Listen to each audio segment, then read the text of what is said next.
Welcome to Indiana Sports Beat Radio, presented by Wow Food Group and Andy Moore Honda of Bloomington. Know your role and shut your mouth, you jabroni! Fires upfield into the end zone, and it's caught. Jelani Woods, touchdown! INDY! A 43-point night for Tyrese Halliburton. How do you like that, partner? Galloway drives all the way to the hole, throws it up, got it! Indiana's got their first lead of this contest. I mean, that's a goddamn Emmy winner right there. Now, from the Golf Club at Eagle Point Studios, here's your host, Jim Coyle.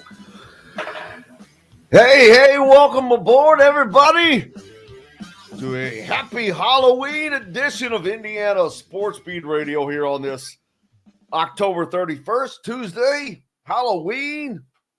Hope everybody's got their costumes ready to go. John Boy. Hey, instead of being JTP as in John the producer today, I'm John the Pumpkin. If you're watching on YouTube, that is my avatar on the show. So I'm still JTP, but you will reference me as John the Pumpkin.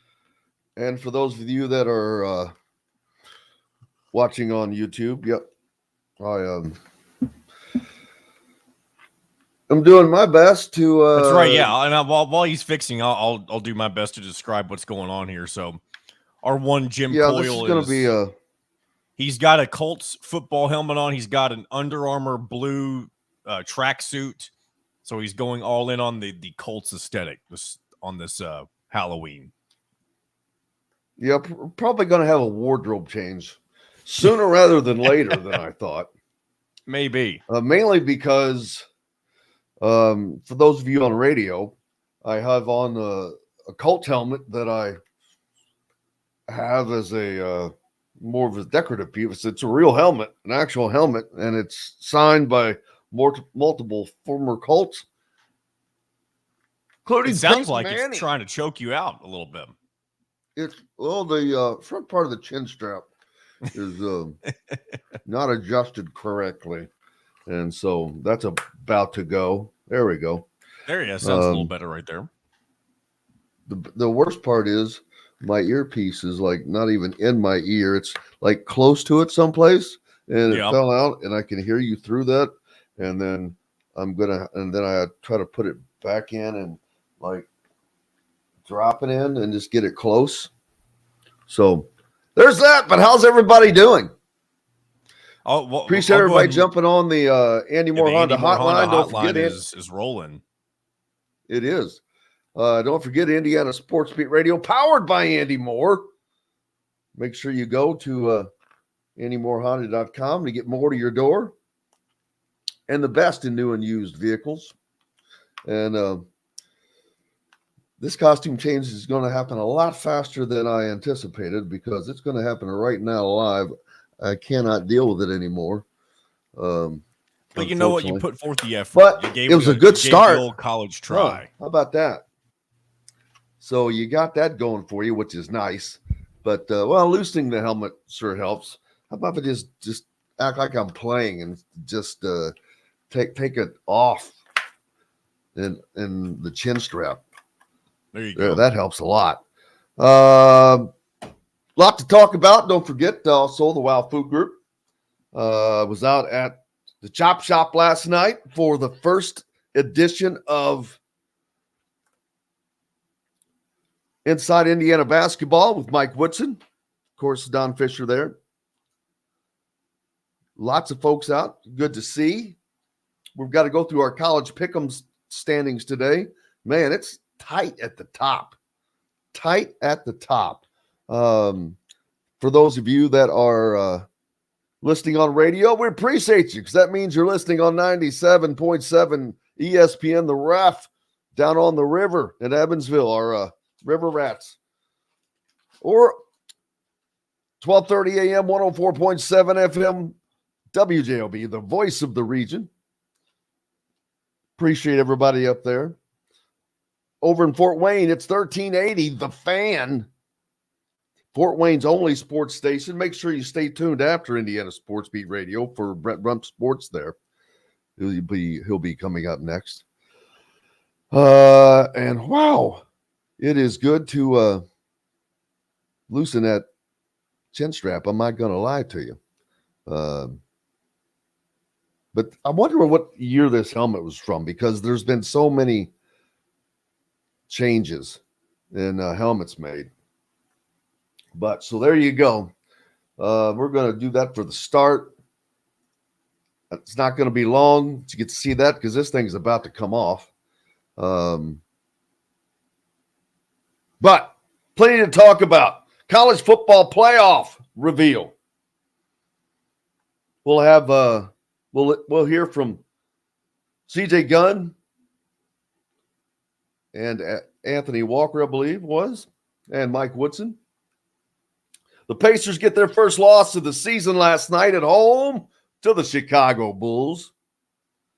Texas gets a 3-1 win, now up 2-1 in the World Series. The Lions knock off the Raiders. The Las Vegas Raiders go down 26-14. And if you think Indiana football fans are unhappy, it cracks me up. You have no idea. Places like Clemson, their fans are not happy at all.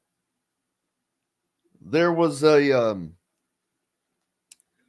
on Dabo Sweeney's call-in show. Where did I just I know where I was reading that. There was a fan that called in and he had just identified himself as Tyler from Spartanburg, and just went off because Clemson's at 500. They're playing 500 ball. And he got ripped for his salary, just all kinds of things. And normally I think coaches would let that go by, but Dabo called him a smartass, and fans like him. So they get tired of that. It's funny. But my point being, even in places like Clemson, where they have won national championships, where they have been in the college football playoffs multiple times, here of late, you slip up and they go crazy. It's funny. So IU football fans, take solace in that. So it's fans are never happy. I guess that's the point to make. They're only happy if you're winning. What have you done for me lately? Want to give a shout out to Tim Gaughan. Pleasure meeting him last night out at the Chop Shop. Jen Gaughan, whose name is very familiar on social media, but Tim was in from Houston working with the IU Kelly School on some things. He's still in, I guess, another day. But great meeting him. So shout out to Tim and his wife, Jen. Also, prayers and thinking about Dixie today. A dear friend who is going through a battle. Thinking about Dixie. And let's get over to our ESPN College Pick'em. That's it. This is coming off. Oh, I can't do it anymore. I'll let it sit right here. How's that? Close enough. John Boy, you're going to have to pardon me. Oh, it's okay. I mean, we did what we Well, could for Halloween, and earpiece. sometimes it requires us to sacrifice things. And you came out swinging this morning with the helmet. That didn't work well though. It would have been fine if it hadn't have been for the glasses and the earpiece and all that. You know, that's not this. This was pre. This helmet was pre the communication, where they have the communication now. Yeah, maybe I could have just plugged in and we could have had that conversation. Which that talk, that's coming to college football, where in the pros, you know, all the plays come from the sideline, but it's through the helmet. They just tell them. and then they look down on the wrist and whatever, they're going through all the check downs and whatnot. But that's coming to college football, and this could have been something that happened a long time ago. Now you see the coaches saying, why hasn't this happened? It's easy. We've been talking about it and behind the scenes, and it's been forced by Jim Harbaugh, who, by the way, Michigan is rumored, and this is rumored, not confirmed, but they were in deep talks for a contract extension. If you remember, not too long ago, he had his contract reworked and not to the better because of the 0-for-7 mark against Ohio State and just not getting it done. And his contract was reworked. And then all of a sudden, things turned around, and he was spying a new contract. Hint, hint. But word is that those contract talks have been put on hold. So as the investigation continues up in Ann Arbor by the NCAA, but it cracks me up whenever I say the words investigation and NCAA. I'm not quite sure what that even means. They go in, they look at things, and they find things, and then they don't do much. Now here this may be a different situation. We will certainly find out. How's everybody doing on the Andy Moore Honda hotline? We appreciate you, Fred, Larry, Las Vegas, Larry. Scott, are you an MD? Just curious. Down in Owensboro, Division I or Division II, Kentucky Wesleyan from Owensboro, by the way, got the big W over Louisville last night, a team that Indiana could potentially play in New York if things don't go well against UConn. I'm still wondering why Louisville was put into this mix. You've got UConn, the reigning national potential champion. answers. I mean, obviously, when this was created, they didn't realize. When was it created? When was it created, though? It was, well, so the lineup, not the classic itself when it was created, but when the lineup itself was put together, it was before the beginning of last season, before they realized how bad Louisville was going to be. And the connection between Mike Woodson and Kenny Payne both being with the Knicks in New York, Madison Square Garden. I believe that was kind of a matchup they were hoping, and plus it's Indiana and Louisville, two good programs. But obviously the way things have gone with Louisville so far, it's not looking like it would be a star-studded matchup necessarily. Yeah. And that's only if Indiana cannot get past UConn, which I'm not. I mean, and I don't want to say anything is impossible, but like, who's to say Louisville won't upset Texas? I mean, again, that would take them to be competent. Again, I'm not. I honestly really can't believe that they lost to Kentucky Wesleyan last night. I thought they were going to at least look better so far this year. And yes, it's an exhibition play, but my goodness, last year you lost to Lenore Ryan, and this year you lose to. I was Kentucky wondering. Wesleyan.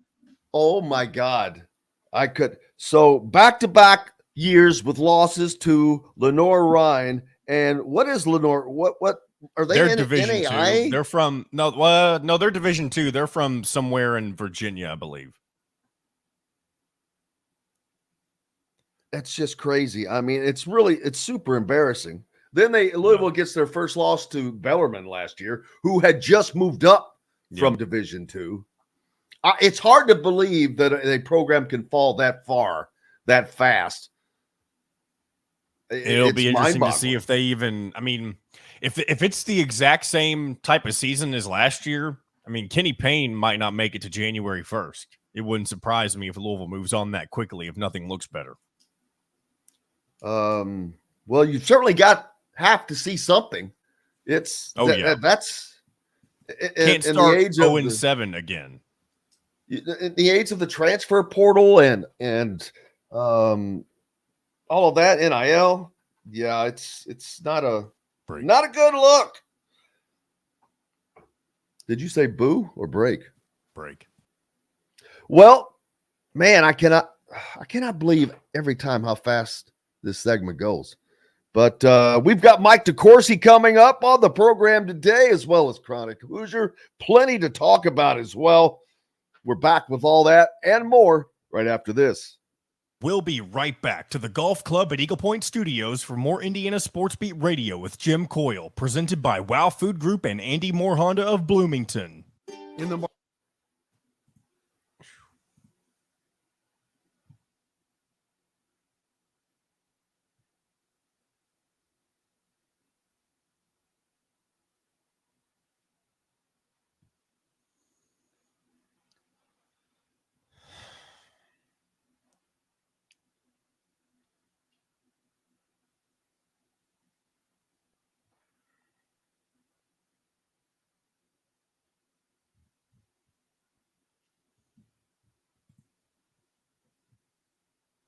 If at first you don't succeed, you try again.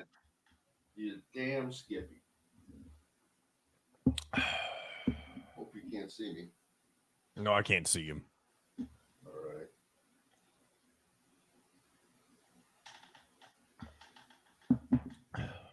Come on.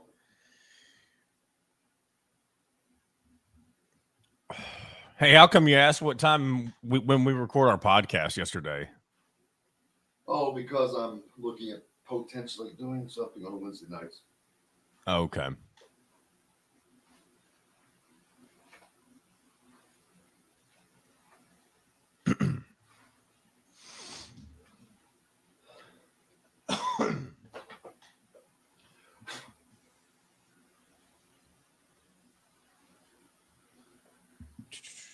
Did the links go through? Usually Mike DeCourcy's on by now. You retweeted the tweet. How about them apples? You look. Oh, that reminds me. You know Fred Durst of Limp Bizkit? He dressed almost exactly like that for one of his shows he did recently. He called himself the New Metal Cowboy. Good morning, Mike. he knows what he walked into. Somebody should have told me.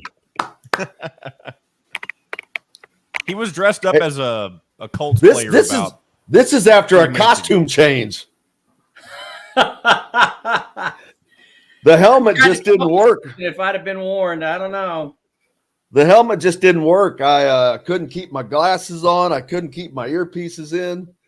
The helmet was pre-communication days. I've got a Colts helmet that's an actual helmet that I got at an auction that a friend of mine actually who used to be the pro out at the golf course at the Speedway, and the Colts players will always come in there, and Jim Caldwell's on there. There's Adam Vinatieri, Peyton Manning. I'd have to look up some of these. 10 seconds. Remember, call 812-824-4040. The Golf Club at Eagle Point in Bloomington.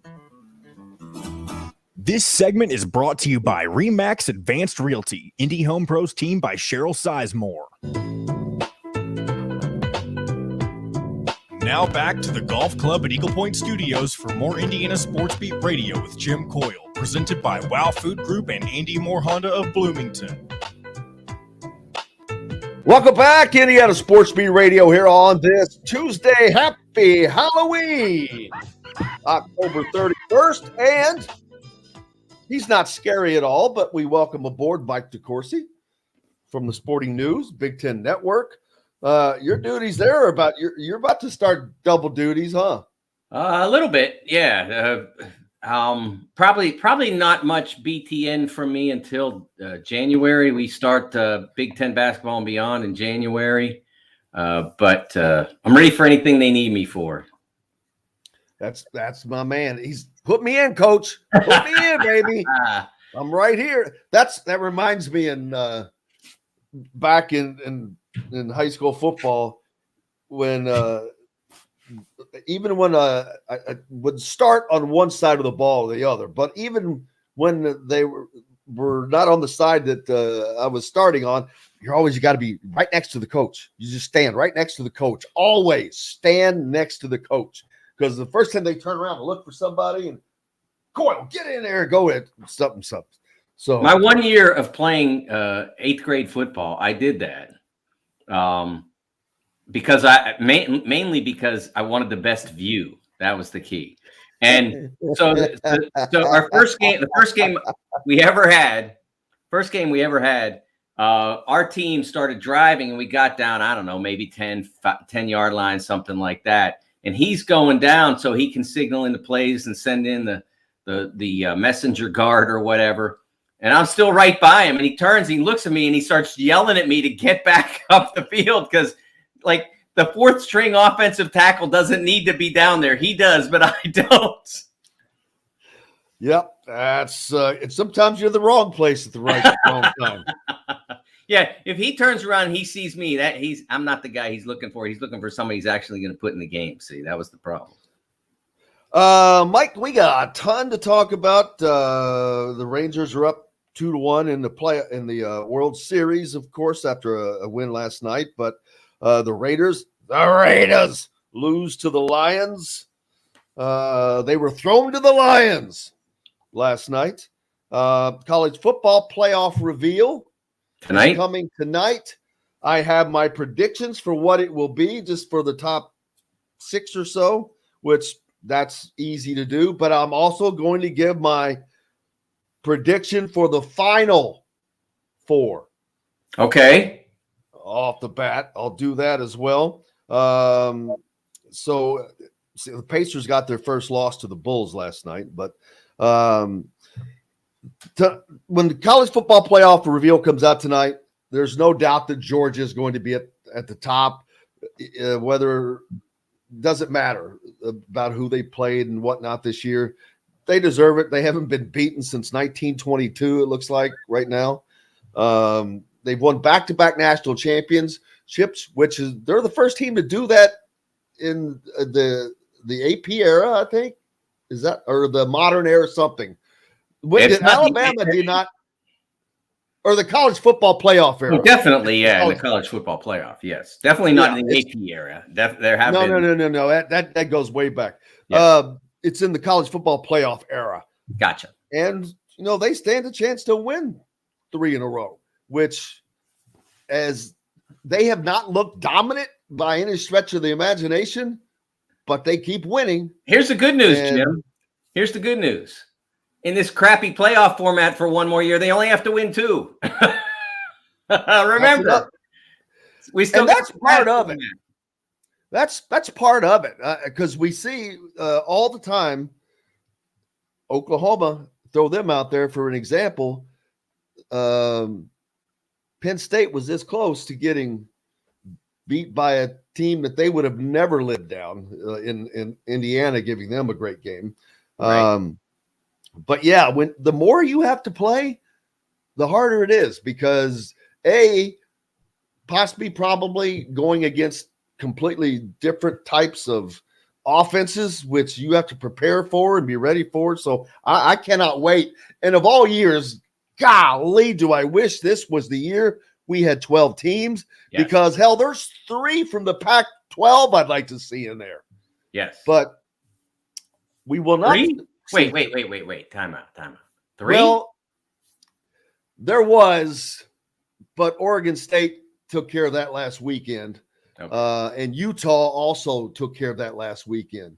But that's what the season's about, taking care of, kind of knocking those guys off. There are still 2 at the moment, but there will not be 2 at the end of the year, because I think that Oregon is actually, as hard as this is for me to say, because I'm a big Kalen DeBoer and Michael Penix Jr. fan. I had high hopes for Michael Penix in the Heisman. He's going to have to pick it back up, because they've had some water treading moments here in the middle, but that's okay. They're going to have the opportunity. That's one of the things that's bad about college football, though, is that we devalue the value of winning. The job is to win the game. This is not art. This is not art. This is not, we're not going to a museum. We're going to a stadium. It's how you win is way too emphasized in college football, and still is, as long as it's not a real playoff that's selected by a bunch of people in a room. When you win games and you have a bad week, everybody has bad weeks. Sometimes you have bad weeks against bad teams and it doesn't show up as much. But you have a bad week against a competitive team and it shows. It's okay. If you win, it's okay. And that's why the new playoff format is going to be so wonderful, because if you win, nobody's going to yell at you because you had a bad weekend, as long as you win and as long as you keep winning. And so I'm not bothered by Michael Penix having a bad weekend. It's the same with the Heisman Trophy.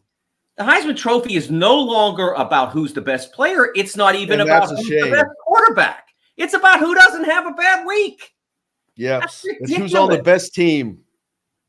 Hey, if you have a bad week, like I don't know, for whatever reason, you see a defense you didn't expect, or your receivers are dropping the ball, or whatever it is, you fall out of the rate. What is that? It shouldn't be a week-to-week deal. It should be a season deal. I believe that. I agree with you. Just like Michael Penix has taken a hit. You keep hearing people pushing. Daggone it, mind blank. Michigan's quarterback. Help me out there, Mike. You whenever JJ McCarthy. JJ McCarthy, his name getting all of a sudden shoved to the top when he's on a big winning team. But when you look at the NCAA statistics, you don't see him other than maybe a completion percentage. And even more so, Jim, is they haven't played anybody good yet. I mean, anybody. Oh, good. No. And look, they're going to play Penn State next weekend. And if he goes up and he throws for 400 yards and they stay undefeated, and then he comes back a couple of weeks later and does something similar to Ohio State, all right, that's fine. But right, as I mentioned before, it's that momentum concept. He hasn't had a bad week yet. Well, it's a lot easier to not have a bad week when you never have to worry about where you've been or what's coming up next, or what's in front of you, for that matter. The schedule for Michigan, because of what they chose to schedule in non-conference and what they happen to be. Now, look, they're going to have as tough a finish as you can possibly have in the Big Ten East. You got to go to Penn State, then you have to play Maryland, and you have to play Ohio State. And I think the Maryland game is also a roadie, but I'm not positive. So that's as tough as it gets in the Big Ten East. So if he goes through that, and they win all those games, and he's terrific in all of them, then you're having the conversation. But I'm watching ESPN Thursday night, I think, and they're doing a Heisman show, and they're putting him on top of the list. And I'm like, come on, man. Like, that drives me insane. You're seriously trying to tell me he's having a better year to this point than Marvin Harrison? That's just ridiculous. I agree. And you look at the NCAA statistics and who you see at the top still, Michael Penix Jr., leading the nation in passing yards, which that is not the only thing, but he's leading the nation on with passing yards on one of the best teams in the country, who has been tested already, who has beaten Oregon, but more importantly, who's going to be playing a gauntlet of a schedule coming up. They have to play Oregon State. They have to play USC this weekend on the road. They have to play Utah. Then they're going to have to play the conference championship, which I'm guessing is probably going to be Oregon again, which it pains me to say that they are the better team, I think. And Oregon may end up winning that battle. And if they do, that's going to be their ticket to the college football playoffs. And Bo Nix has done a hell of a job. He is. Why is Bo Nix not being pushed to the Well, top. he was one of the people that ESPN was talking about in their effort to avoid talking about Marvin Harrison. He was one of the people that they did talk about. I do think it's too quarterback oriented. I understand and recognize that quarterback's the most important position on a football field, but let's save the Heismans for the great quarterbacks. The guys who are legit. And there have been those players recently, but not everyone over the course of the last 30 years that's gotten the Heisman as a quarterback has been a true great college player. They just happen to be successful quarterbacks on great teams. I'd prefer that award be presented to the literal best player. I know that's a subjective deal, but in too many years, Gino Torretta's year, Jason White's year, in too many of those years, it's been the guy who happened to be the quarterback on the best team. And I don't buy that as what that award was supposed I hate to be that. about. It drives me insane. Right now, if you look at those stats that I mentioned for passing yardage, the top 3 are all Pac-12 schools. I mean, how often do you see that from a major conference? I mean, well, that's hard to do. It was sort of the standard during the Big 12's heyday, during the Patrick Mahomes, Baker Mayfield days. Run and shoot, air raid, all the air raid Nobody going. could stop anybody in the Big 12 for most of the 2010s. Nobody could stop anybody. So it was like that. But I don't think that's quite what this is in the Pac-12 now. I think they do have some struggles defensively, but I think it's more that the offenses are really, really good. And of course, it was back then in the 2010s. It was largely because the offenses were so good as well, but they also didn't have anybody significant on defense. I think you look at that Oregon-Washington game a month ago or so, and that was 2 really good defensive teams trying to stop 2 great offenses. Then, of course, you've got J.J. McCarthy's name being up there, but this is in the middle. I'm surprised that the investigation has had no bearing on that whatsoever. Well, I don't think a little surprised. I don't think you punish the player in conversation, especially since that's all this is, when you don't know what the conclusion of the investigation is. I don't think you punish anybody until you know what the conclusion is. It's just a question of are they going to be able to conclude this investigation while this season is still in place? Because if they don't, then they can't. Then if they have a finding that what's been reported, what truly occurred, then you wouldn't. If you don't adjudicate this case until January or February or March, then it doesn't have any impact on this season. And if what's been alleged happened, it probably should impact this season in some way, shape, or form. Absolutely. Hey, we've got more coming up. The great Mike DeCourcy is with us, and we'll be back with more here on Indiana Sports Beat Radio right after this. We'll be right back to the Golf Club at Eagle Point Studios for more Indiana Sports Beat Radio with Jim Coyle, presented by Wow Food Group and Andy Moore Honda of Bloomington.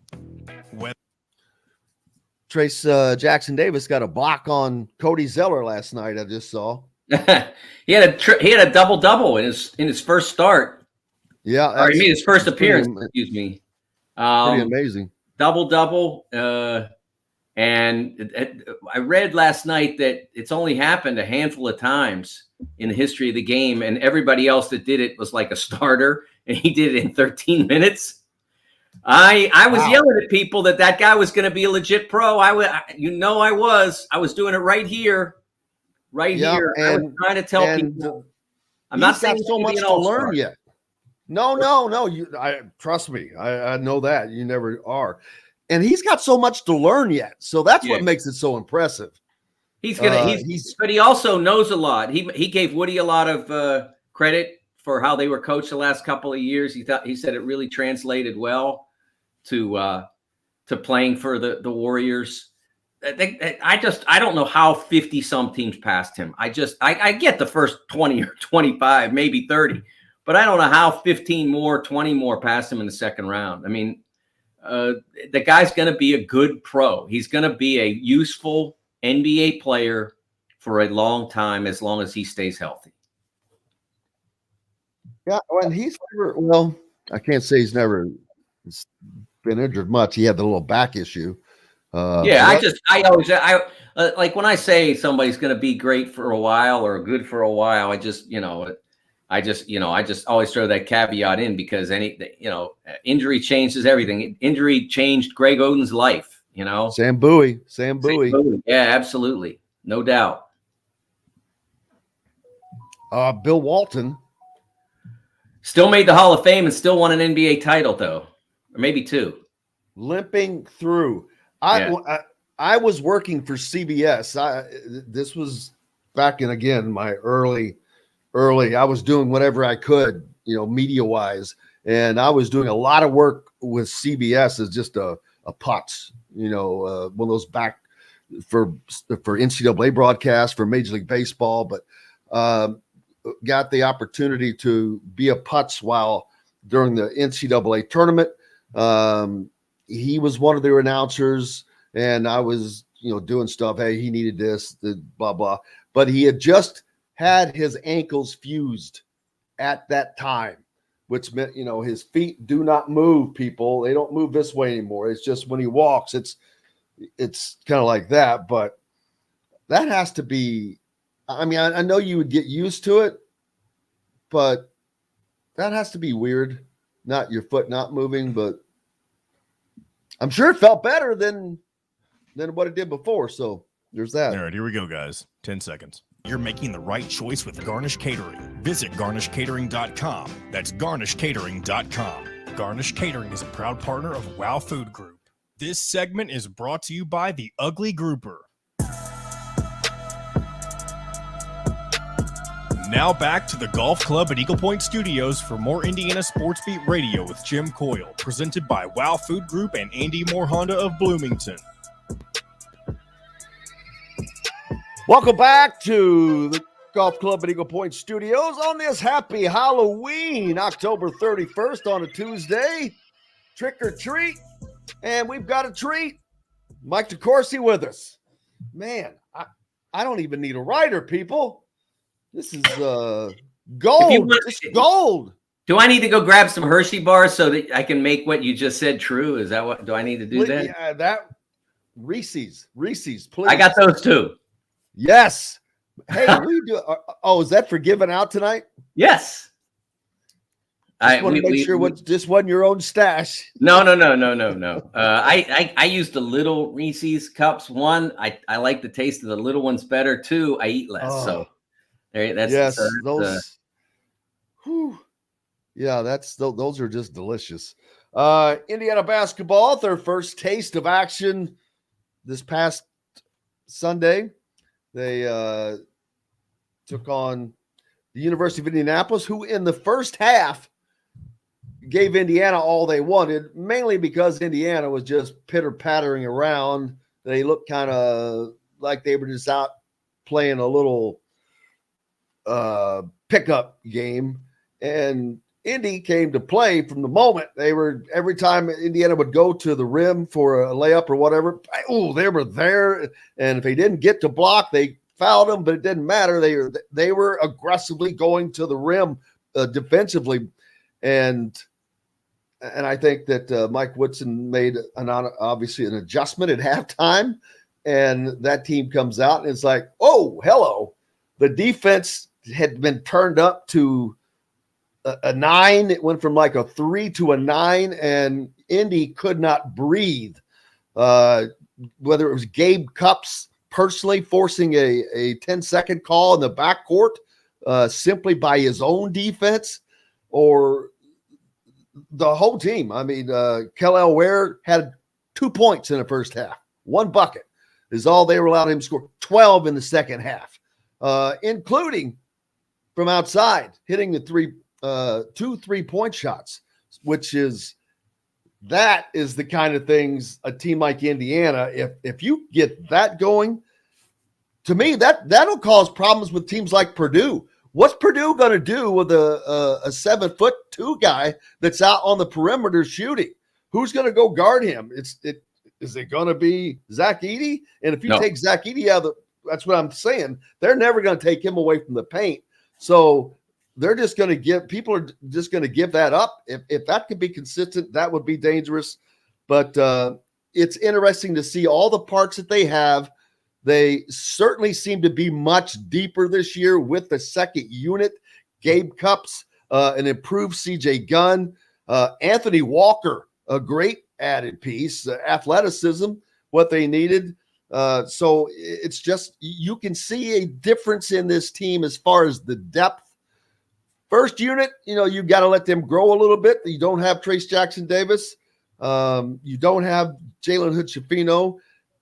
They're probably right now not as good at the moment on the first unit, but better on the second unit, if that makes sense. Oh, it makes total sense. Absolutely. But they're a much different team than they were before. They have to be more versatile on offense because they don't have Trace to rely upon in the post. That's a very nice asset to have when you have someone like Trace. It's very rare as well. It's more rare now than it's ever been, and it's always been relatively rare to have someone who's as effective in the low post as Trace. So you have to have more ways to score in this iteration than you did a year ago, because you could always throw the ball down to Trace and either get a bucket or a foul or an assist out to the perimeter. You can't do that as much now. You can still have different guys post. Malik can post, but he doesn't have the variety of moves and dexterity in the post that Trace had. You could probably even post Ware at times in the right matchup. You don't want to have him posted if you're playing against Zach Edey. You want him to, if indeed that's the matchup they would use. I would suspect not, to be honest. If Ware plays against high majors as he did on Sunday in the second half, as I think it was a Sunday, whatever, what against Indiana, yes, whatever that was. If he plays against high majors with that level of effectiveness, then most teams are going to have to match a power forward against him. The biggest teams, the teams that have guys like Trace, like Zach, those teams are going to have to match him with a big. They're going to have to match him with a power forward, like, I don't know, Trey Kaufman-Renn, for instance. And they'll give up some size on the perimeter, but it won't be as problematic for them as if they tried to take their size, whoever it might be, away from the goal and have him try to move with Ware. That won't work for the opposition. I agree. And then Purdue made to look mortal already with an exhibition loss albeit against Arkansas, a good team, a solid team, an NCAA team. Eric Musselman's done a fantastic job there. And so it's not like that's not like losing to Fairleigh Dickinson.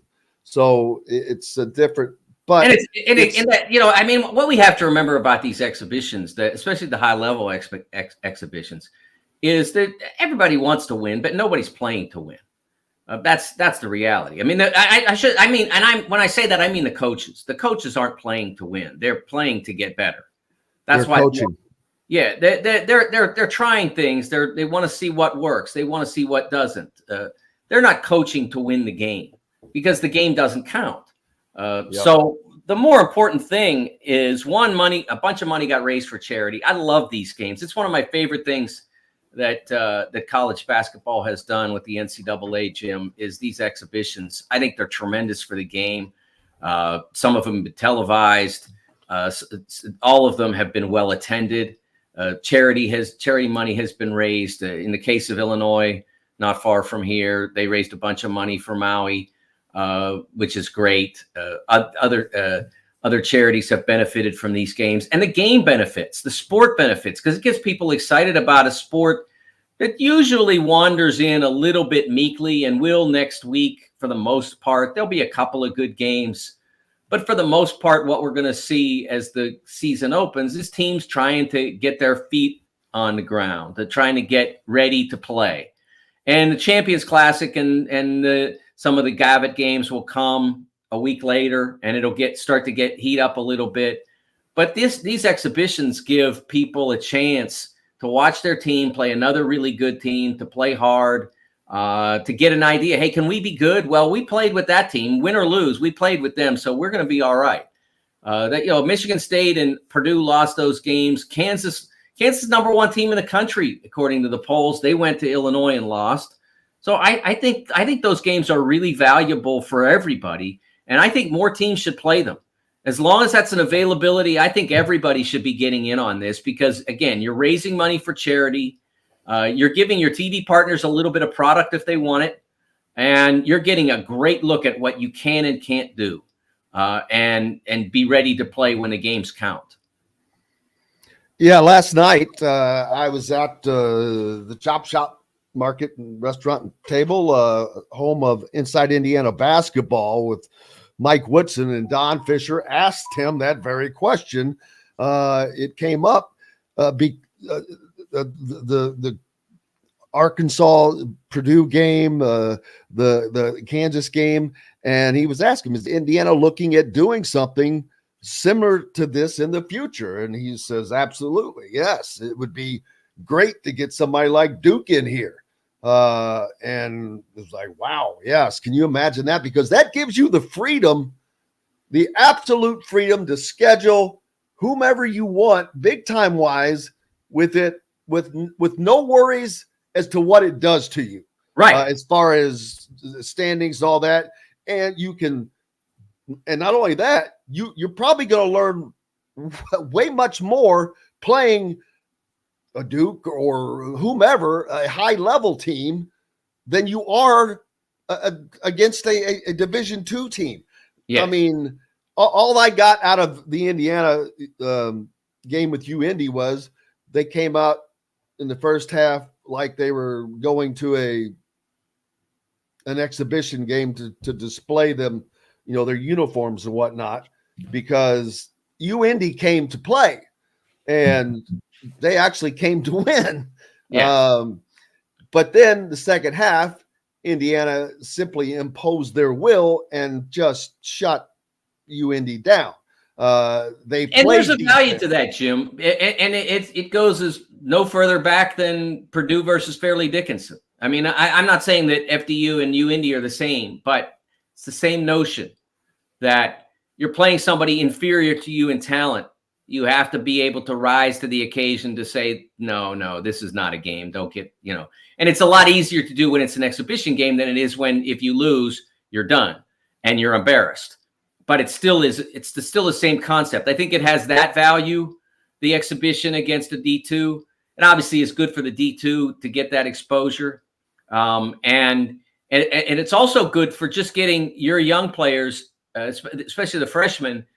Hey, you've never played before 20,000 people maybe before. This is what it's like, or 18 or whatever, however many people show up. And so it has that value. I think that what these exhibition games need to replace is the secret scrimmage, the stupidest concept in the history of NCAA basketball. Not that it's a scrimmage. I got no problem with that. If you'd rather do that than make money for charity and all that, that's your decision. I think it's obviously much better to go ahead and put the game in public and make money for charity, obviously.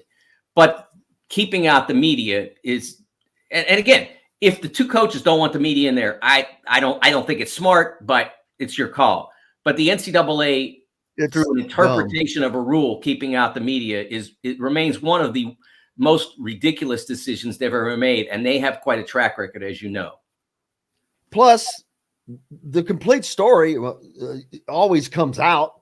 Yeah, it used to be that you weren't even, like, the schools weren't even allowed to tell you what the score was or who played or who scored or whatever. Now they put videos on Twitter, and you still won't let the media in? Come on, that ruling is a lie, Jim. It's a lie. Yes. Because if you can put a video on Twitter, then you can let the beat writer for the Bloomington paper or the Indy Star into a scrimmage if you have one. It's an absurd ruling, and the NCAA has nothing to stand on there. But they continue to interpret the rule that way. The USBWA went there a decade ago and said, "Look, this is nonsense.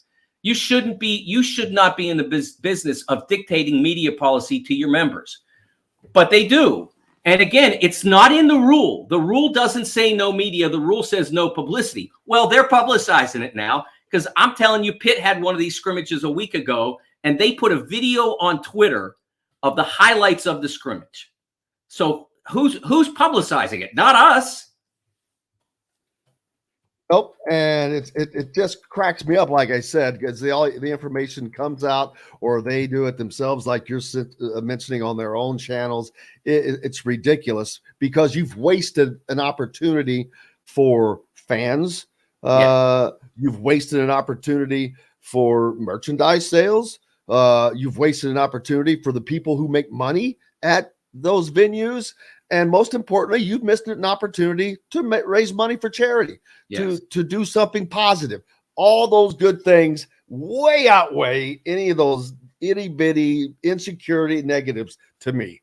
But who am I? No one. But we'll see how it goes. Hey, Pat McAfee wishes he had this buckle, baby. Absolutely. He's always got his buckle on, which is cool. I love Pat McAfee, but this is one of my favorite ones I ever won. But looking and college football. Whoo! I think it's going to be a fun. What are your predictions for the? I mean, tonight the top four to me are pretty easy: Georgia, Michigan, Ohio State, and Florida State, followed by Wisconsin and Oregon. You mean Washington? Yes. What did I say? You said Wisconsin. No, definitely. I got UW written down in the brain. UW's in the brain. Yes, Washington and Oregon. Georgia will have to go through Alabama at the end of the season to complete that. I don't think there's going to be any of these teams that lose their conference championship that's still able to make the playoffs like we've seen in years past. If Georgia beats Alabama, or Alabama were to beat Georgia, I don't know that they can knock out the winner of the Michigan-Ohio State game, who's going to be there. If Florida State is able to win the ACC, get past Louisville, that's the only chance.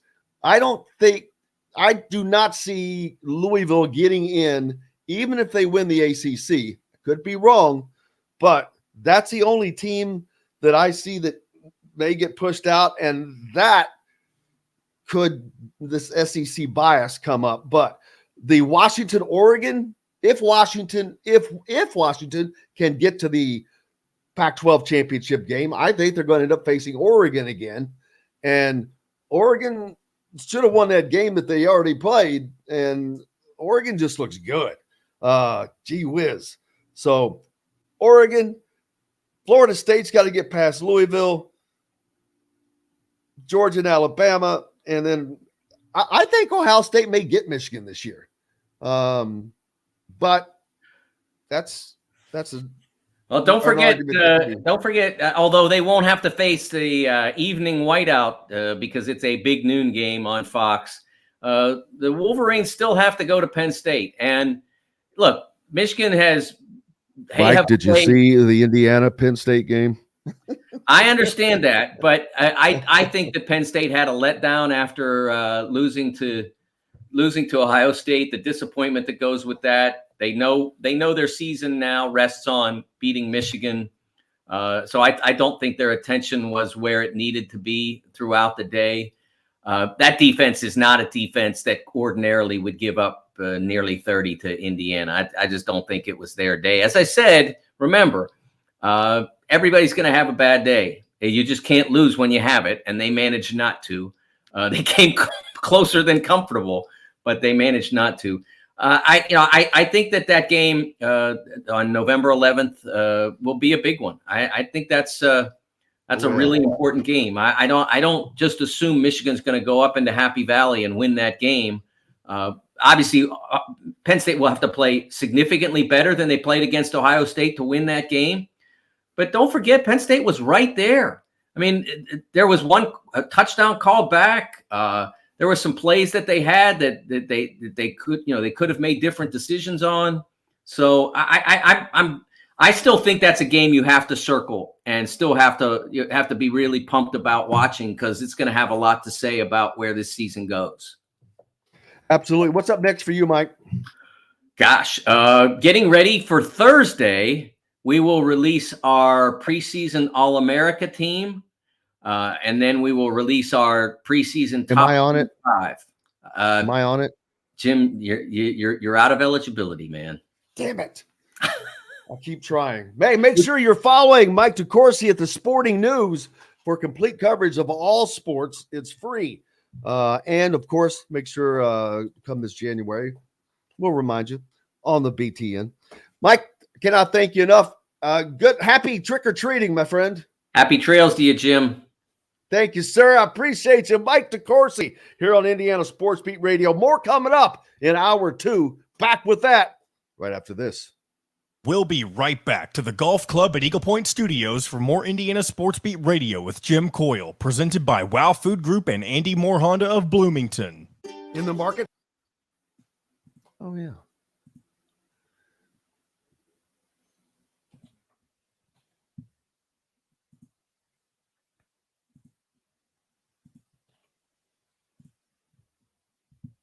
We'll be open here, and I've got sound from CJ Gunn and Anthony Walker.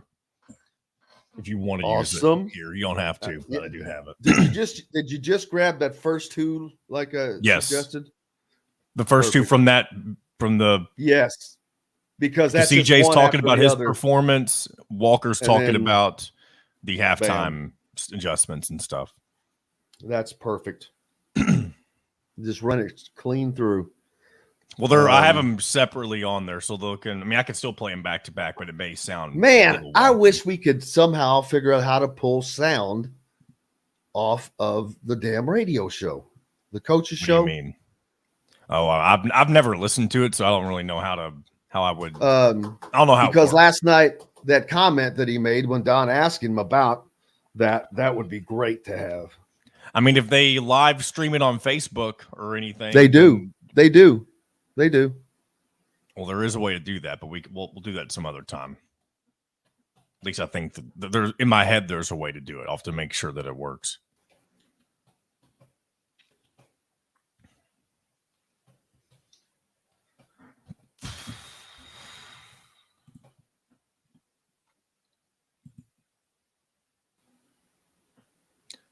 I'm going to check in with Dustin Shooty again here during this next few minutes just to see if he is going to make an appearance as Dustiana Jones. I hope he does. Me too.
All right, here we go. Bestco Real Estate for additional information, 812-583-0919, or go to mystonecrestliving.com. That's mystonecrestliving.com for more details. This segment is brought to you by Bubba's 33 in Clarksville and Evansville. Pizza, burgers, beer.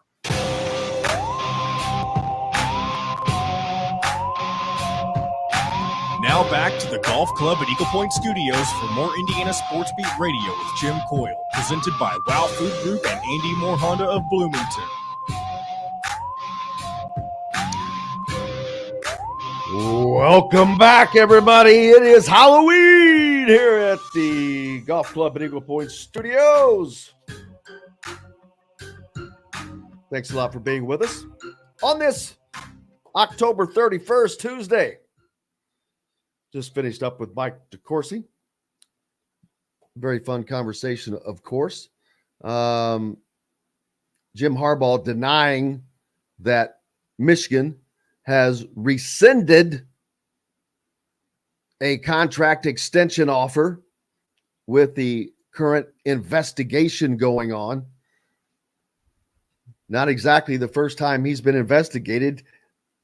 He's just finished up serving a 3-game suspension for irregularities. There's been, the NCAA might as well open up an extension in Ann Arbor.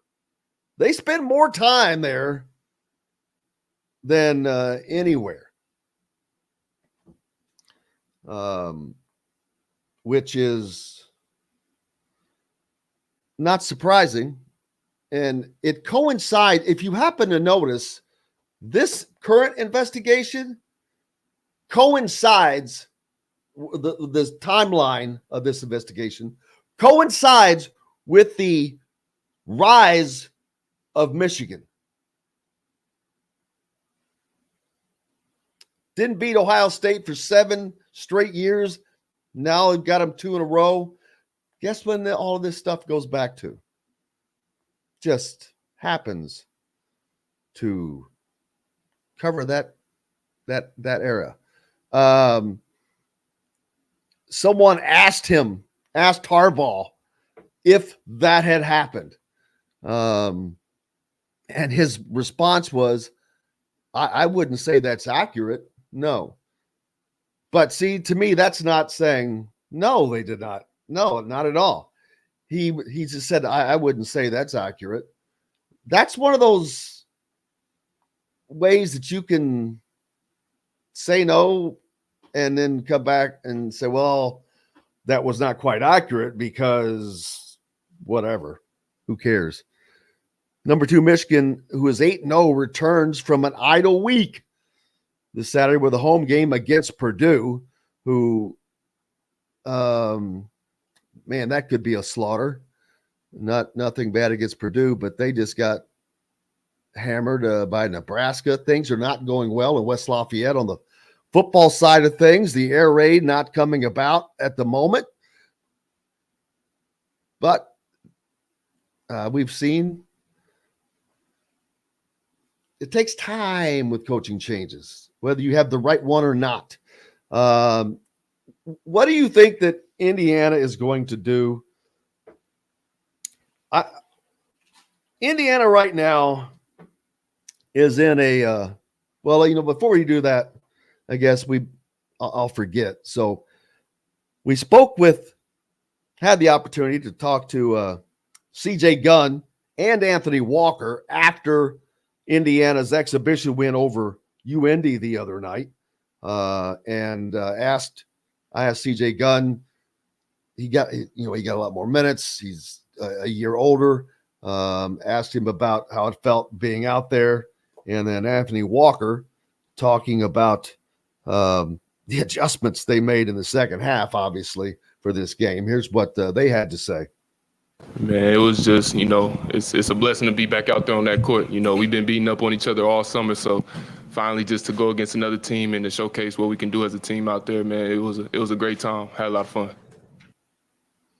Yeah, I mean, he is who he is. The real Coach Woody came out. He wanted us to play Indiana basketball like the way he's been coaching us all summer and the way he's been coaching since he's been here, and that's exactly what I feel like we did in the second half. There you go, Anthony Walker. Quick. I love what I saw from Anthony Walker, by the way. He is a very athletic man.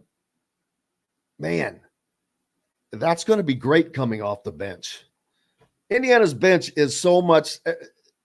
Everyone thought that Indiana was deep last year, and that turned out to not be true.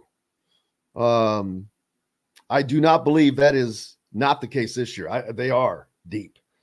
When you have Gabe Cupps coming off the bench, who can defend, he is a point guard who I don't think he's going to get rattled. I think he's already ready for the big lights. He can handle Gabe the Cupps ball. Kind of reminds me of, and sorry to interrupt, but I wanted to say this yesterday, and there wasn't really a good chance to. Jordan His Hulls. demeanor and his defensive prowess remind me a whole heck of a lot of Aaron Kraft from Ohio State. And I don't know if he's going to be the exact type of player, but he shows flashes of that. And you may disagree, or maybe you won't, but that's kind of what I think of when I think of Gabe Cupps. Hey, that's a good comparison, and he was a great player, and I can't disagree. But he's ready to go, and you don't get that very often from a freshman, a kid that can step up and play quarterback in essence, and that's what point guard is, quarterback. And so Indiana's in solid position there. Last year, they didn't have a backup point guard because of the injury to Xavier. Once that happened, they were it was troublesome for them. The second unit was it seemed like they would tread water a lot. Well, this year I expect that to be different. Like I said, you got guys like Anthony Walker, who is a player. He's played 4 years. He played at Miami last year when they beat Indiana. So they played some big guys. I think Jeff throwing Scott Skiles in. Ooh, that. Now that dude was like barbed wire. Scott Skiles. A lot of you'd have to be old enough and be an Indiana basketball fan, high school basketball fan, to remember Scott Skiles from Plymouth, Indiana. Led his team to a state championship, class basketball, by the way. All just like Damon Bailey did his senior year when he did most of the work. Not to diss his teammates, but he was just a baller. I mean, he could shoot the three. They didn't have a three, but he could still shoot it. So, yeah, that's a great comparison, Jeff. Thanks for being on with us there, as a matter of fact. But that's a great comparison. I love that one. I saw a clip of Scott Skiles the other day on something I think Dane Fife reposted. Heath says that IU is looking at Providence decommit Daquan Davis, former teammate of Derek Queen. So we've got that going for you, which is nice. But I think that as the season goes on, recruiting is going to be easier for Indiana. They still have not gotten to the point where players see them in that all the players see them in that upper echelon. I think because they haven't done anything yet in the postseason. And NIL has been great for Indiana. Woody has been great for Indiana. The recruiting has been tremendous, don't get me wrong. But they're the big players they're getting, a lot of that's helpful with NIL in addition to NBA aspirations. But it hasn't been that big group yet, like this year. Well, how will this 24 class end up? You've got Liam McNeely right now, waiting on a decision from Derek Queen, who, though the other day released his top 4, which was a little surprising because there had only been 3 talked about toward the end. Mainly, it was Houston, Maryland, and Indiana, but Kansas was mentioned in this top 4. Now, if I had a guess, and I know this sounds goofy, but this goes along with my thinking about Boogie Fland announcing his commitment on Hoosier Hysteria, same day as Hoosier Hysteria. I wouldn't be surprised that it was somehow relayed to him by, I don't think that was an accident. Yeah, I guess is my point.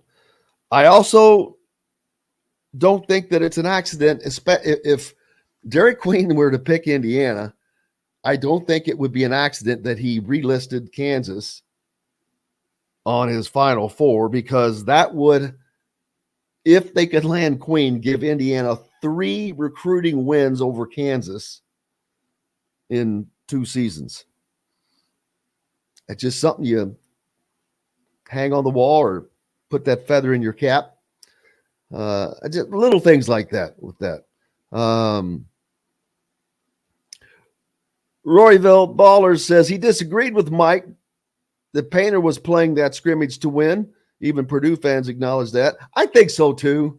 I agree with him in a normal scrimmage because you probably think you're going to win regardless. But in a game like that, you do want to win because you want your team to do the things it takes to win the game. As the former Kansas City, I'm drawing a blank, but you play to win the game. Great sound clips. That's why I need those sound clips at hand, John Boy. I would just hit that. Got to get you that Roadcaster. Gotta get it. But yeah, so that's my take on that. And Indiana has another scrimmage coming up this Friday against Marion. I am going to be interested to see that if Indiana comes out right off the jump and plays that smothering defense. Then, if they do, what do they do in the second half? This team is in this phase of learning. That second half style of play that they came out with and just completely smothered you, Indy. They threw a blanket on them defensively. They couldn't score. They could no longer hit threes. They had 6 in the first half. They were 1 of 10 until towards the end of the game. Indiana had 10 steals in that game. That's a big number for steals. 10 steals. They had more steals than they did blocks. That's because they were just all over the place. Gabe Cups. It was CJ Gunn on the floor, knocking balls around. But that's what you have to do from moment one. You've got to do that and learn that you have to do that from the jump and all the way until the horn blows for the half. Go back, get yourself ready, and come out and do it again. That's what it takes to win at the elite level. So we've got to take a break. Chronic Hoosier coming up next here on Indiana Sports Beat Radio on this happy Halloween. Back with more. Brought to you by Bubba's 33 in Clarksville, down right off of I-65 on Veterans Parkway. Pizza, burgers, beer. Right after this. We'll be right back to the Golf Club at Eagle Point Studios for more Indiana Sports Beat Radio with Jim Coyle, presented by Wow Food Group and Andy Moore Honda of Bloomington. Good morning, Chronic. How's it going today, fellas? It's going good. Hey, brother, how are you? Or I should say, Jim, howdy, partner. What up? Hey, man, I told her earlier, I said, Pat McAfee wishes he had this buckle, baby. That's the real thing. But I started out as a Colt, an Indianapolis Colt. I was wearing blue and I had the helmet on that I have. Well, I couldn't keep my damn earpieces in and I couldn't hear crap. So I had to take the helmet off and go to a quick costume change, wardrobe change. It's called an audible. Quick one, baby. Quick one.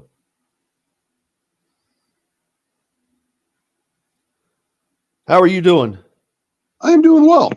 I'm doing pretty well. Busy end of month. Always kind of a small circus, but doing well. Got to take a trip up to the region this weekend and go say some goodbyes to one of my best friend's mothers. So trying to get everything buttoned up before we got to make the trip up north.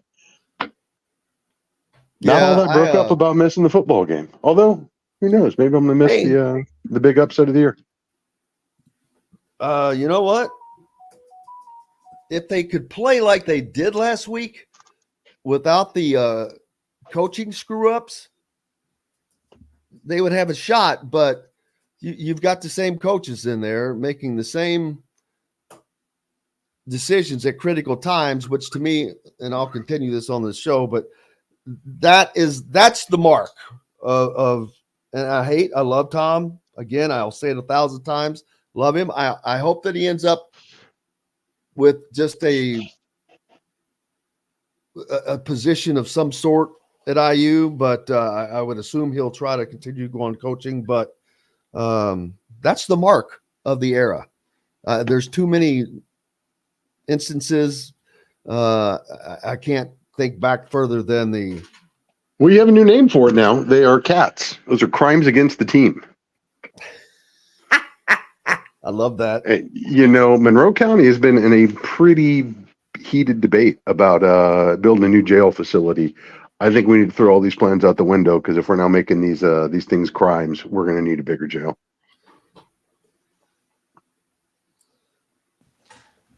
John, send the link to TL, please. Okay. Okay, that's fine. Perfection in Chop Shop Steakhouse. Chop Shop Market and Table, a part of the Wild Food Group, is your butcher, baker, and fish house, no matter where you live. This segment is brought to you by Andy Moore Honda of Bloomington.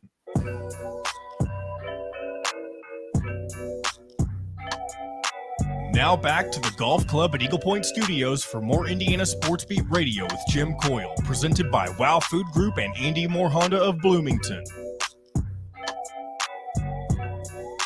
Welcome back, Indiana Sports Beat Radio, coming to you from high atop the 18th fairway here at the Golf Club at Eagle Point Studios on this happy Halloween trick-or-treating day. And what a treat we have again with Chronic Hoosier joining us. How you doing, brother?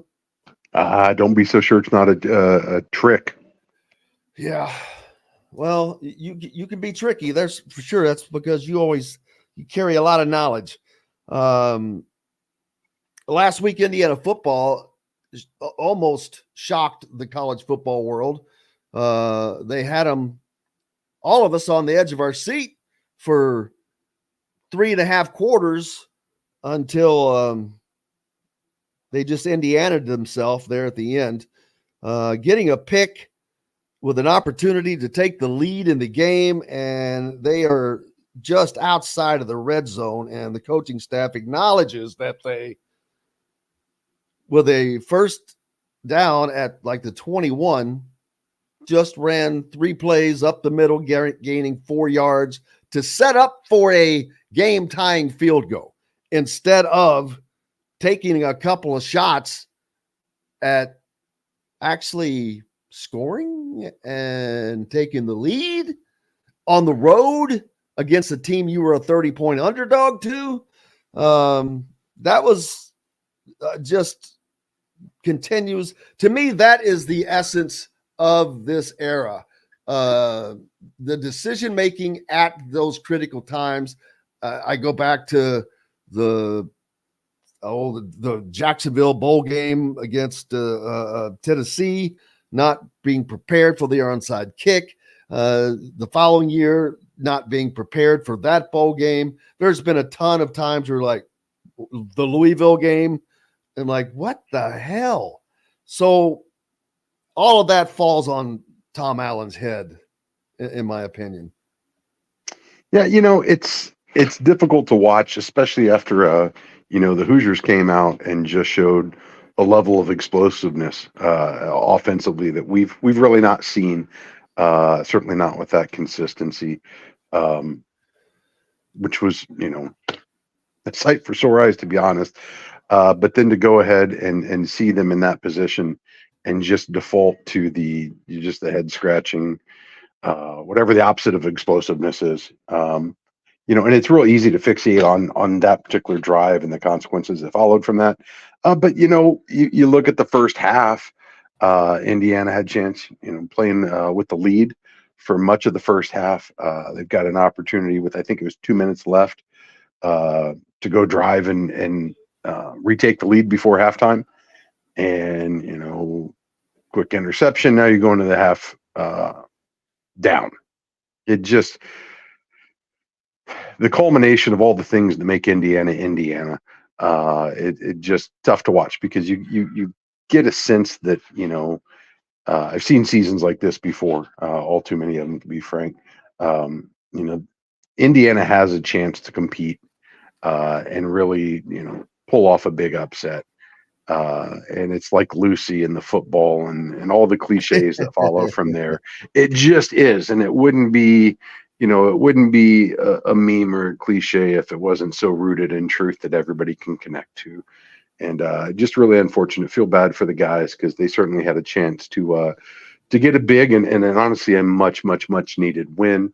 But that wasn't the case. And, it's not horseshoes. It's not hand grenades. Close doesn't count.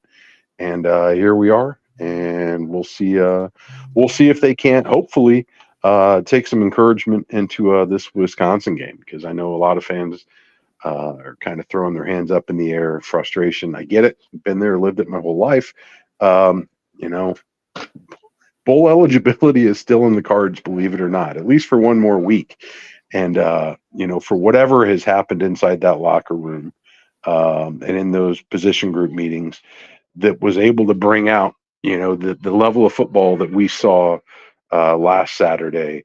For the love of God, tap into that well and get every drop you can out of it. And, there's basically one last shot to turn the season around.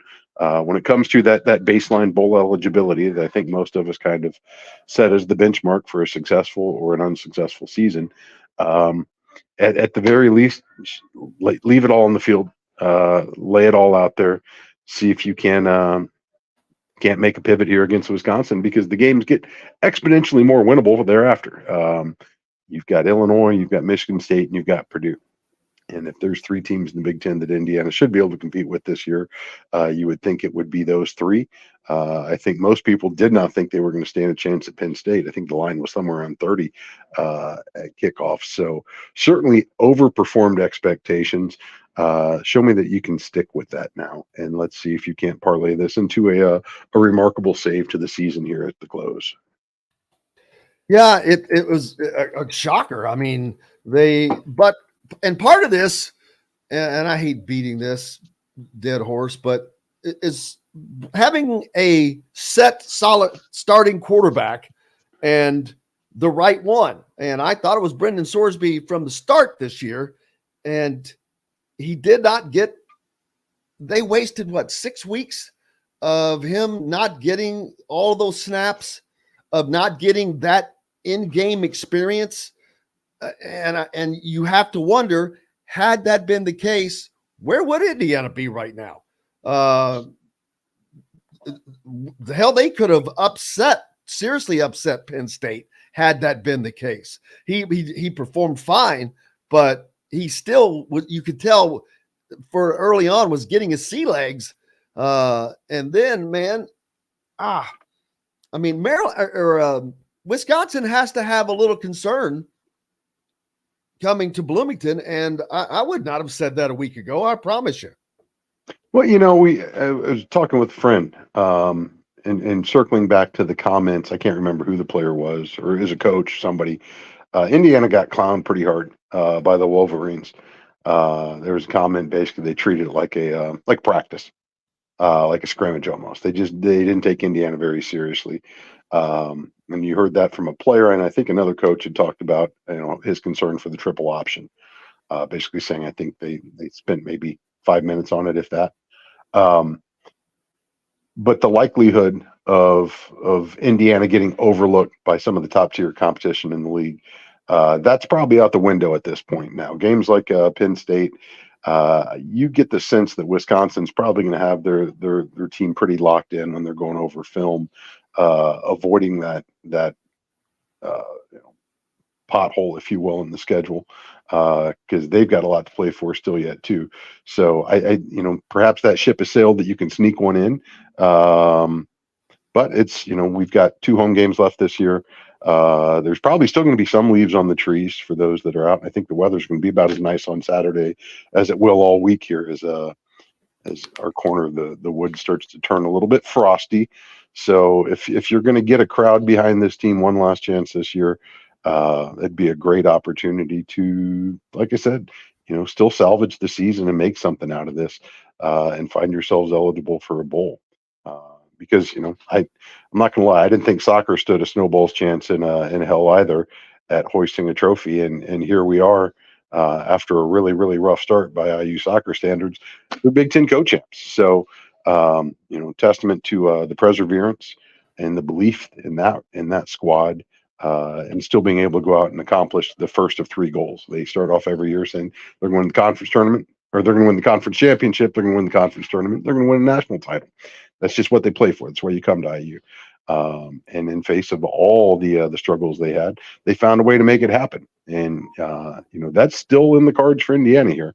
If they can seize this one opportunity, then hopefully parlay that into a 4-game streak. So we'll see. I'm certainly not laying any money that's going to be the outcome, but at least mathematically, it's still possible, and it seems a whole lot more probable after the showing we saw over in Happy Valley last week. Yeah, at least the opportunity and the possibilities are there. But now the question looms, let's say that it doesn't happen. They don't beat Wisconsin. And so therefore, if that happens, then bowl talk is just gone. And it doesn't really matter what happens after that. Do you think there is a move this season, because there's been such talk about the unbelievable buyout that sits there hanging over Indiana's neck like a 4,000-pound anchor, but also you're going into a brand new Big Ten next year, a Big Ten that is just as tough, if not tougher, because now you have, who that every year that Michigan, Penn State, and Ohio State are going to be what they are. The West is really wonky right now, but those 3 are always there. Well, now you're adding USC to that mix. You're adding Oregon to that mix. You're adding Washington to that mix. UCLA to that mix. So the likelihood of you skating is even less likely. I did not think that a move, that in no way, shape, or form that a move would be made at the end of this season because of that buyout. I've changed my mind. I think that there would be a move made now if this season does not have a better outcome, because a bowl game automatically causes an extension. Yeah. No, and that's still in the cards. Again, I know a lot of folks think this is a foregone conclusion, and rightly or wrongly, you can certainly make the argument that it's the tape's out there now. We're 3 years into a slide that's been pretty brutal, and doesn't show any signs of arresting anytime soon. And like you said, you're getting ready to add the 3 best teams from the Pac-12. All the teams that are coming in are coming out of this year right now with are certainly going to finish with the winning record. The degree of difficulty gets that much greater just in the conference, and all the while looming in the background, we're still chugging down this path towards mega conference consolidation, where football rules everything. And unless you can produce a viable product that attracts eyeballs and sells ads on television, you're going to be on the outside looking in, and that's a pretty scary proposition. Ask Stanford how that feels. And so on and so on. That said, though, I have no idea what the appetite is in the booster class for making this happen. As we talked about last week, it wasn't really a question as to whether or not they should do it in basketball, because that's a program that takes itself very seriously and hasn't been afraid to hold itself up to its failed expectations, and continuing, at least from a resource standpoint, to invest, commensurate with what they feel they should be achieving. So recognizing, though, that as you look across the entire athletics campus, so much of what you see today and so much of the changes that have taken place in the last 15 years are due almost exclusively to the revenues generated by Big Ten Network and the television contracts that have followed. And for a department that is, arguably gained about as much as any in the nation, for not having a significant revenue generating football team, which is really the economic engine that drives the whole bus. Indiana's done really well, and they have their boat has been lifted by the rising tide of the Big Ten. That's not something I would feel comfortable taking for granted, though, that's going to exist in perpetuity. And I think you have to act with a seriousness reflective of the times that we're in, the changes that are underway right now, and the forces that are driving them. And for all the misses in the process that leads to where you are here, largely personnel, the time is running out to get a pass on making the wrong hires, on putting the wrong pieces together, because all it takes is one backroom deal, and next thing you know, we're now looking at this Super League, or maybe we have two conferences. It's Fox versus ESPN, and everybody gets divvied up, and those that aren't producing the eyeballs and running the numbers, you're outside. So I think this is something that the leaders need to look at quite seriously, because as much as we've enjoyed building all the shiny buildings and giving the record contracts and everything else, and I'm not saying this disparagingly, because those monies have, look at what's happened to all the other Olympic sports. Look at the ascendancy of women's basketball. The volleyball program's a great example. We've seen what happens to baseball, softball now following suit, women's soccer. Obviously, the swimming and diving remains one of the tops in the nation. But all the investments that these revenues from television have enabled the program to make, and the returns they've been able to gain there, at least in the box scores and the win-loss columns, maybe not so much from a revenue standpoint, but it certainly elevated so many other programs. You run the risk of losing all of that. This isn't just a football-centric thing. I think basketball is always going to take care of itself. But when you look at the rest of the landscape on campus, that's also in the balance here too. Because quite honestly, if you go from Big Ten revenue share to anything, another rung or two down, and it's a starkly different world for everybody on 17th. So I think they're going to need to act with some urgency one way or another. And I think it needs to be a comprehensive plan, because for all the coaching changes you can make, at the end of the day too, in this day and age of NIL and the portal, you've got to be able to have support at so many levels, in the 8-figure range, or in order to keep things happening. Because just as we've seen all too clear, all that momentum can disappear really, really quickly. And, for a team that was riding unseen highs at IU and resulted in all the contract commitments that we've made, just how quickly that can get away from you. And that's a dangerous and powerful thing to keep in mind as they're trying to figure out how to plot the best course.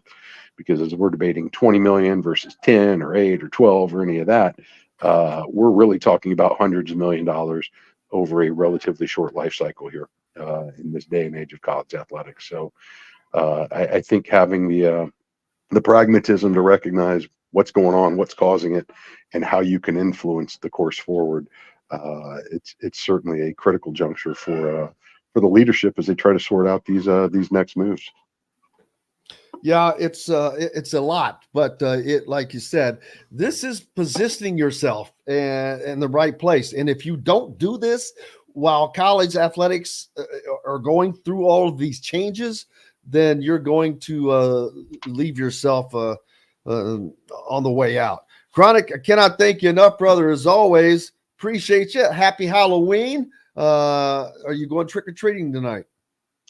Absolutely not. It's cold as all get out. We're probably lighting the first fire of the year tonight. I think this is a great night to burn some hardwoods and maybe sip on something that warms you up from the inside, and get your annual peek at the neighborhood ghouls. And yeah, that's probably what's in store for me. Hopefully the skies stay clear, because that hunter's moon that was rising last night was nothing short of stunning. So trying to enjoy these last moments of fall before everything gets bleak and dire. Absolutely. I hear you. Cannot thank you enough as always. Look forward to next week. We'll have another 2 exhibitions in the books for us to talk about on the basketball side of things, and look forward to doing that. Brother, I hope you have a great rest of your day and rest of your week. Take care, Jim. Thanks for having me. You bet. Hey, we're back with more Indiana Jones coming up next, and maybe some Todd Leary. We'll see right after this. We'll be right back to the Golf Club at Eagle Point Studios for more Indiana Sports Beat Radio with Jim Coyle, presented by Wow Food Group and Andy Moore Honda of Bloomington. In the Well. Well. If it isn't Dustiana Jones. If it isn't Dustiana Jones, that's right. I got to go search for the Holy Grail here. There's only room for one I don't have cowboy much in this town. There's well, only Indiana room for one in Jones. this. Indiana Jones is an archaeologist, so we're fine. I can't believe you didn't play me any theme music, John. You will have theme music once we come back. Yes. It's not the official Indiana Jones soundtrack, but it's something Hey, that can suffice. Did you send that to Todd? Yeah, I resent because I had a different email, so hopefully he has it this time. Yeah, I wish this had been on. Well, we don't really have a different day. Maybe Thursdays would be good for him as for a segment. Not now, but Todd. Not changing from today, I'm saying, but okay.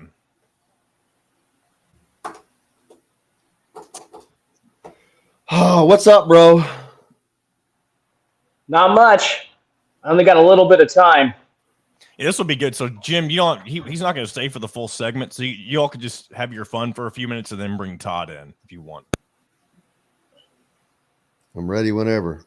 Well, we got to come back from commercial first. What's the commercial? Speedway Lions Club Rodeo. I've had a rodeo in Speedway. Yeah, I've been there. Someone said Jim's dress is Beetlejuice. What? I saw that and I'm like, okay, where the hell does that come from? I can't see the comments. All right, here's Todd. I'm gonna go ahead and let him know what we're doing. Hey, Todd. Hey, where's your costume, man? I'm dressed up as a truck driver. Oh man. So Jim, you want to have them both in for the beginning of this, or just Dustin and then bring Todd in? How do you want to do this?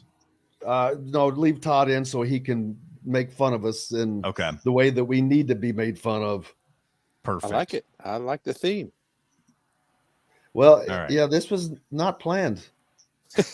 The Dustin appearing was kind of planned, but all right, here we go. 20 seconds. Students, no matter where you go to school, at the Golf Club at Eagle Point, students can play for the rest of 2023 for just $299. That's right, play as many rounds as you like for just $299. That's better than a birdie. But you don't have to be a student to play at Eagle Point. Go online to set your tee time or call 812-824-4040. The Golf Club at Eagle Point in Bloomington. This segment is brought to you by Reynolds Family Dentistry in Sellersburg.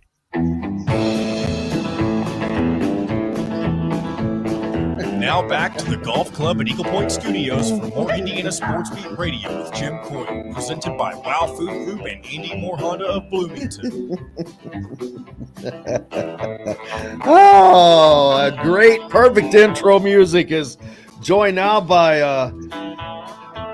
Indiana Judy, Indiana Jones, and the Todd father.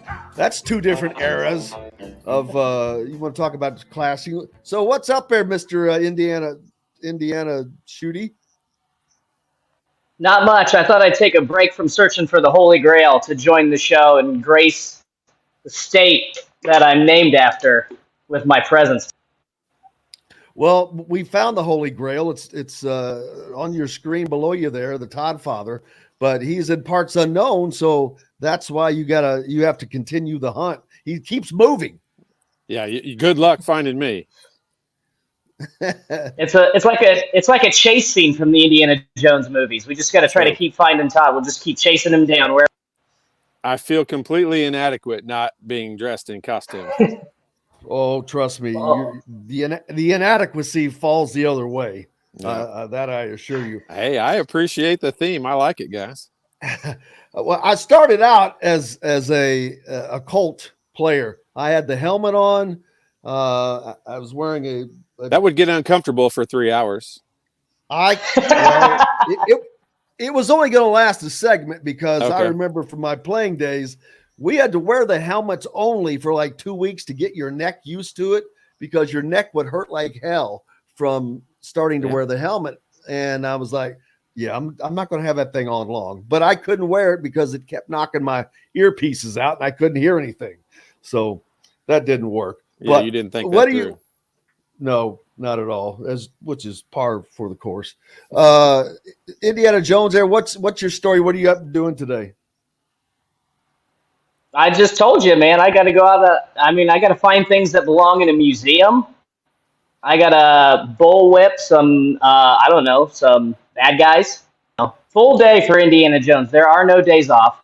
I am surprised, though, Jim.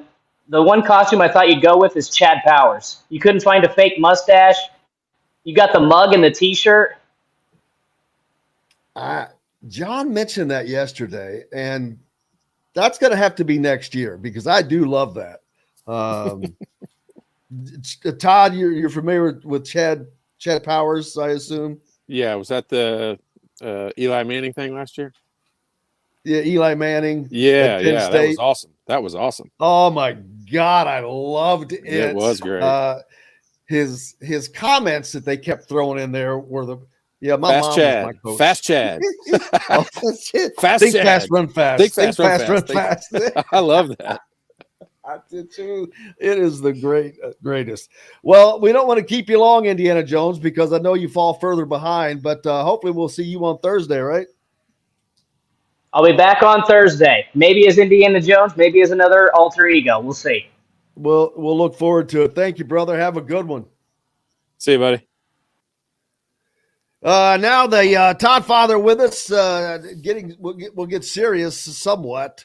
I know you weren't able to make it to the game the other day, but it's an exhibition game, so all you needed to see was the second half, really, to see anything. If you got to see that, but it at least showed me that they can play the level of defense needed, probably, although it was not against a team that has the level of players they're going to see. But when they turned it up, boy, they turned it up.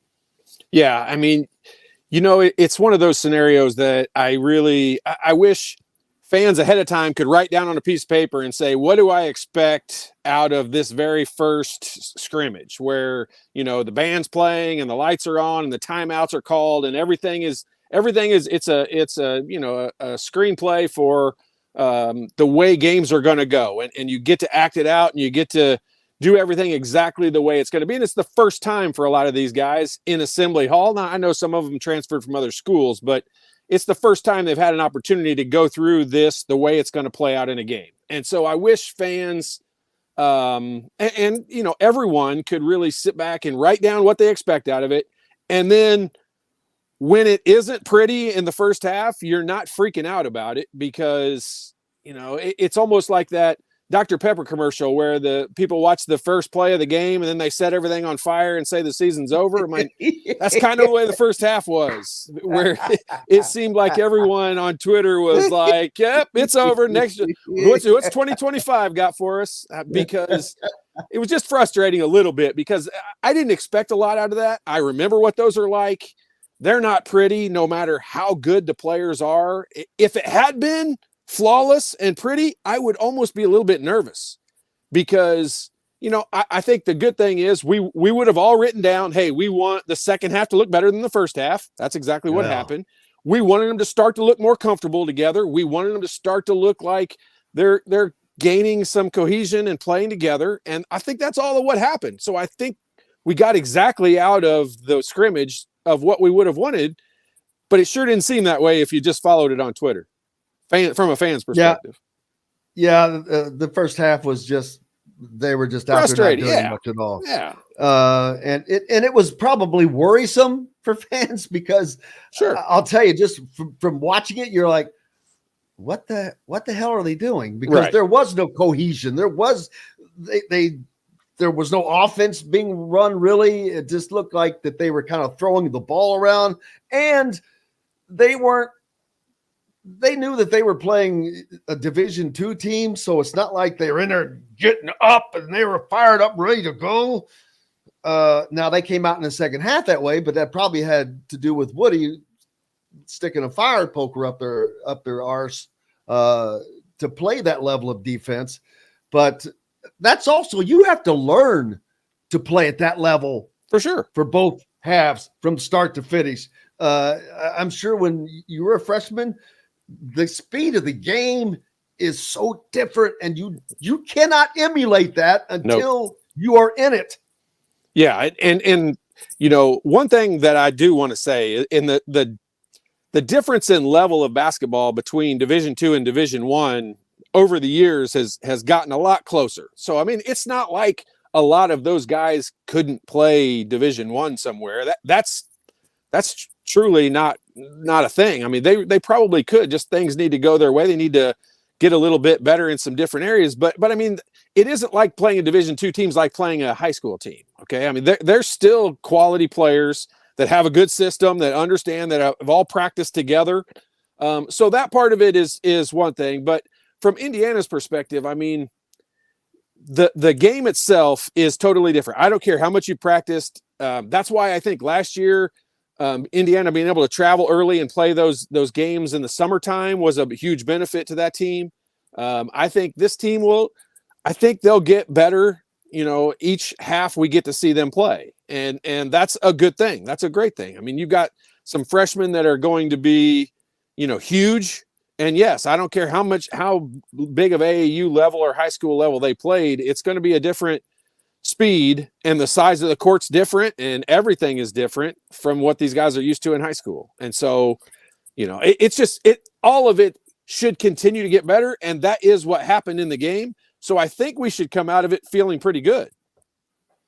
Yeah. And I've talked about last year, talked about the depth, and actually there wasn't the depth there that was thought, but part of that was because you lose your point guard. Yep. And boom, all of a sudden now your backup is your guy that doesn't have a backup. And while Galloway tried to play, he's not a point guard. He's not a point guard at the level that you need to win at that level. And that's not a knock on him. It's not his position, but they have that this year right now, barring injury. Gabe Cupps is a hell of a backup. This kid he reminds me of somebody from your era. He's a gym rat. He's a scrapper. Yep. I mean, you probably know a ton of guys that you could say, he reminds me of these guys, man. He's just one of those defensive, hard-nosed point guards, can play. He's a baller. I mean this in the most complimentary way possible, but he's an annoying gnat that you just want to get off of you all the time. Like, he just drives you insane, and he's the guy you want on your team, not playing against you. And I've said this from the very first practice I got to go watch, that it's going to be difficult to keep him off the floor. And I think there will be a lot of opportunities this season for Xavier and Gabe to play together. And I think Indiana's going to have a tough team to match up with when they have that. And Xavier, I don't think anyone's, just because his shot doesn't look fantastic, I don't think anyone's going to call him a shooting guard. But I mean, he's capable of being a big time offensive threat, and to be able to have another guy that can't handle the ball. I think that hindered Jalen Hood-Schifino last year a lot. him having to be the primary ball handler all the time. I think it's his best quality. I think he's great at it. But to have to do it all the time and not have a release or a relief person to do it is difficult. And it makes your team different. It makes you play differently. And I think having that opportunity to play that this year, I think is going to make Xavier better. I think it's going to put Coach Woodson in a good position with the opportunity to play those guys together and kind of get some, teams are not going to be able to go pressure the ball, and Indiana struggled to get it up because you said it. I mean, Galloway is easily capable. He's not a point guard and will never be a point guard, but he's easily capable of handling those responsibilities. But I think having those other two guys back there that are point guards is a big help for Indiana. And they are fairly deep in a couple of different categories. And, I've said it all along. I think the same thing we're all going to sit here and wait for is we're going to see how this team shoots the ball. I mean, if they can knock down shots, they're going to be in good shape. And that's something we didn't see from Mackenzie Mbako yet, who we've heard that that is one of his positive traits. I did see 7'2" Kel'el Ware knock 2 down, and the second one was pretty. He was out there, and he looked like Dirk Nowitzki stroking the ball, and boom, it goes in. And hard to rebound from out there. Oh, it is. I love the ability to be able to stretch the floor. Believe me, I love that. But as long as he hustles to get rebounds, I'm fine. He can shoot as many 3-pointers as he wants. Well, and that's a point I was going to bring up, talking about Xavier not being, shooting guard. He can definitely shoot, but he can also get to the rim. And especially now, if Indiana is able to run a spread offense as opposed to last season, definitely was a post-driven offense through Trace Jackson Davis. Well, now that's not what Mike Woodson wants to see. He wants to see, not all the time, but he wants to see Kel'el Ware be able to get out on the perimeter and hopefully draw somebody with him. And now that opens it up. You've got Xavier who can get to the rim. These guys are much more athletic. Mackenzie Mbako, like I mentioned, but a guy like Anthony Walker off the bench. This dude's an athlete, man. Yeah. So it will create a lot of different opportunities offensively if Indiana can do those things that they need to set that up. Yeah, I mean, last year going into every game, not only Indiana fans, but all opponents, everyone knew the best player on Indiana's team was Trace, and they were going to try to run the offense through him the majority of the time, which meant throwing the ball into the post. I think after a lot of games this year, we're going to say the best player on Indiana is a different person. I mean, I think we're going to say it's Xavier a lot. I think we're going to say it's Mbako a lot. I think we're going to say it's Malik a lot.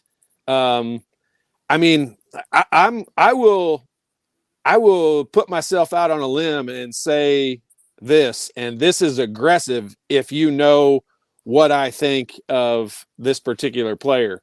But I think Mackenzie Mbako is, if I said his name correctly, I think he is the best shooter Indiana has had come in since Jay Edwards.